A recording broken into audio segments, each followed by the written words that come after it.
네, 취업정보센터 이제 2부가 시작이 됐습니다. 자, 이 우리 취준생 여러분들 취업 준비하다 보면은 네. 뭐 고민도 많으시고 궁금한 것도 많으시고 또 스트레스도 많이 받고. 근데 하소연할 데가 없단 말이에요. 그렇죠. 네, 그런 궁금한 것들을 또 시원하게 오늘 긁어주는 취업 돌직구 시간 준비되어 있습니다. 네, 연말이라서 여러 가지로 느슨해져 있는 구직자분들 상당히 많으실 네, 것 같은데 이 그렇죠. 시간 통해서 긴장의 끈을 좀 조여보시는 것도 좋은 일일 것 같습니다.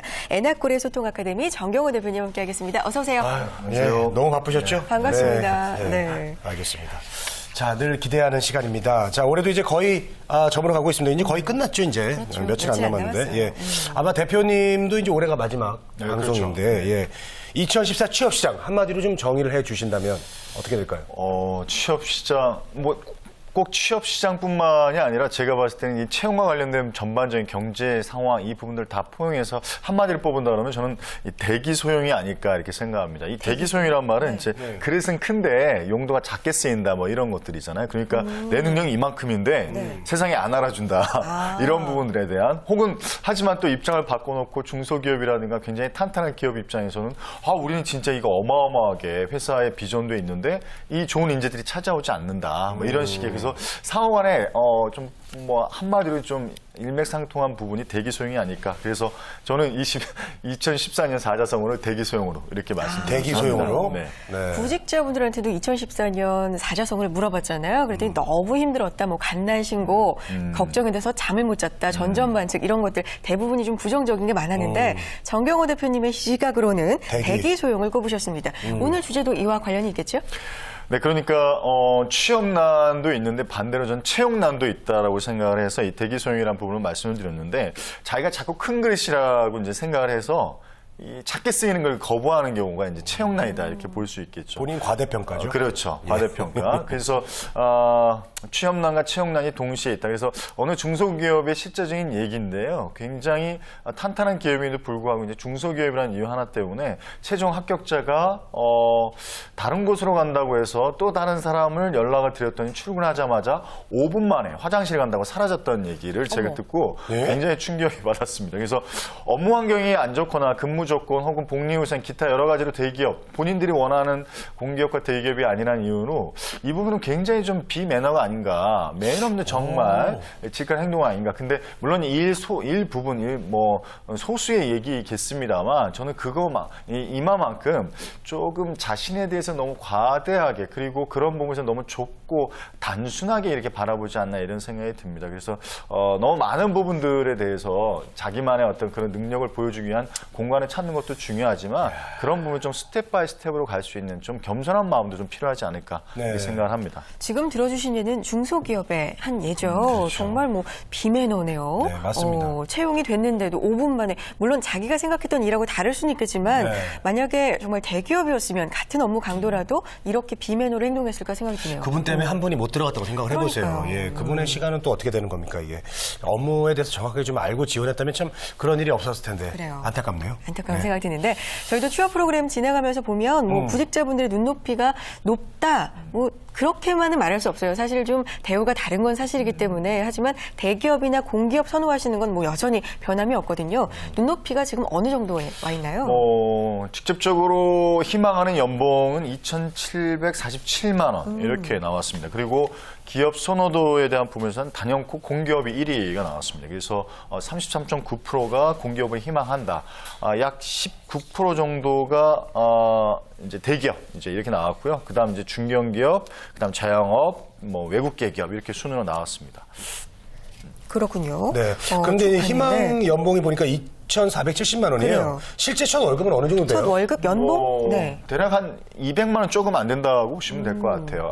190 정도 이렇게 보고 있는데 실제로 이것도 좀 함정이 좀 있습니다. 이 부분에 이제 조사치가 이제 중견기업 이상이기 때문에 중소기업을 포함한다라고 하면 좀 급여 자체는 제가 봤을 땐 190, 180 정도가 채 안 될 것이다 이렇게 말씀드릴 수 있습니다. 이런 부분이겠죠. 사실은 연봉도 무시 못하겠고 이런 현실적인 부분 때문에 공기업이나 대기업을 선호하는 거다 이렇게 해석을 하면 딱 맞겠죠, 그게. 그렇죠. 아무래도 이제 연봉에 대한 부분들에 대해서도 그렇고 이제 사회적인 어떤 그 인식이나 이런 부분 때문에 지금 대기업이나 공기업에 물리고 있는데. 있는데 실제로 대기업의 연간 채용 규모는 신규 채용 인력이 약 4%밖에 되지 않습니다. 그런데 대졸자의 약 30%가 이렇게 지원을 하고 있고요. 대부분의 또 지원자가 뭐 이렇게 좀 인기 있는 직종이 있죠. 뭐 재정이라든가 금융을 담당한다든가 뭐 그래요? 기획부서라든가 경영지원부서. 그래서 실제적으로 너무나 필요한 영업직이나 생산직에는 이제 지원하는 걸 좀 인재가 많이 부족하다. 이렇게 인사 담당진이 이제 본인들의 이제 어떤 불만들을 얘기를 많이 하고 있습니다. 네. 그런 것들이 결국은 이제 일자리 미스매치인데 그렇죠. 굉장히 그게 심각하다 그런 말씀이십니다. 자, 그렇다면 이제 젊은 구직자분들 이 취업난의 원인에 대해서 그들은 어떻게 생각하고 있습니까? 그 구직자분들은 실제적으로 이제 본인들이 이제 생각을 할 때는 일단은 첫 번째가 이 대기업과 중소기업의 처우가 너무 격차 심하다. 이 부분들이 이제 청년 취업난의 이제 근본적인 이유다. 그리고 두 번째가 이 대기업만 들어가면 인정을 받는 어떤 사회적인 분위기. 그러니까 명문대 들어가면 저 친구는 굉장히 훌륭했던 친구. 근데 뭐 예를 들어서 좀 그보다 떨어진 2, 3류의 대학을 가게 되면 저 친구는 좀 뭐 이런 식으로 대기업을 들어가게 되면 모든 게 더 인정을 받는 그런 부분들이 청년 취업난의 요인이다. 세 번째로는 이제 어떤 대졸자 비용이 너무 많다라는 건, 네 번째는 이제 진로 교육이라든가 직업 교육이 너무 부족하다. 이것들이 청년 구직자들이 뽑고 있는 어떤 그 취업난의 원인이다. 이렇게 얘기를 하고 있습니다. 그렇군요. 우리가 취업 준비생들에게 눈높이를 좀 낮춰라라고 얘기를 하면서도 일단 시작은 좀 작은 곳에서 경력을 쌓아서 결국에는 경력을 쌓고 대기업, 공기업 좋은 곳으로 가라 이렇게 말을 하잖아요. 그렇죠. 결국에는 뭐 처우 면에서 보자면 취업 준비생들의 마음을 이해하는 것도 사실입니다. 그래요. 청년 취업난의 원인 청년들한테만 있다고 보기에는 좀 무리가 있어 이런 거 보면. 그렇죠. 예, 눈높이가 뭐 청년 취업난의 원인이 뭐 청년의 눈높이가 높아서 뭐 그런 거다. 그런데 이제 이 부분에 대해서는 청년들은 아주 그 50% 이상이 적극적으로 반대를 하고 있습니다. 결코 그렇지 않다. 대부분의 경우가 우리가 이제 뭐 너무 많은 부분에서 눈높이가 높아졌고 너무 많은 그 처우 복리에 너무 집중하는 것 같은데 결코 그렇지 않다. 이것들이 또 청년 구직자들이 얘기하는 또 어떤 얘기들인데 저는 이 부분도 또 일리가 있다고 생각을 합니다. 네. 그러면 대표님은 저기 이 청년 취업난의 원인을 어떻게 보십니까? 야, 근데 이 질문을 제가 곰곰이 생각을 해봤는데 어렵죠. 이 질문은 하루 종일 오늘 얘기를 해도 안 되는 이게 어마어마하게 중요한 질문인데 저는 직접적으로 이 말씀 좀 드릴게요. 경기 불황과 경기 영향이 분명히 좀 있습니다. 네. 실제로 지금 현재 경력 이제 어떤 그 생활들을 하고 계시는 분들 40, 50대 같은 경우에는 언제 어느 때 이게 그 정리해고라든가 명퇴라든가 부분이 나오지 못할 정도. 제가 이 기업 강의를 나가다 보니까 네. 불과 일주일 전에 만났는데 그 다음에 안 보여요. 일주일 만에 만났는데 명퇴당한 겁니다. 그래서 이런 만큼 경기 영향이 좀 있고요. 두 번째는 IMF 이후에 이제 신자유주가 들어오면서 고용 시장 자체가 굉장히 많이 어떻게 보면 이제 어떤 고용주 입장으로 많이 넘어갔죠. 그래서 이제 비정규직이 너무 양산이 되고 정규직이 되는 데 있어서도 굉장히 절차, 특히나 그런 부분들에 대해서 이제 너무나 심리적 압박감이 크죠. 근데 저는 이 말씀을 좀 드리고 싶어요. 이것이 답변이 될지 모르겠습니다만 항상 어려웠습니다. 경기는 뭐 항상 어려웠다고 생각이 들고. 영화 얘기 잠깐 드릴게요. 최근에 이 영화 직접 얘기해도 되나요? 국제시장의 영화 혹시 들어보셨겠죠? 그렇죠. 예. 요즘 뭐 흥행이 많이 되죠. 저 얼마 전에 봤는데 제가 좀 가슴 뭉클하게 봤고 제가 뜨거운 눈물을 흘렸습니다. 그 이유는 그래요? 다른 게 아니라 저희 아버님 세대 이제 선배들의 세대에 있어서 사실은 대졸자로서 광부 생활한다는 건 쉽지 않은데 서독 광부로 갔던 30% 중에 그 전체 인원의 30%가 대졸자였습니다.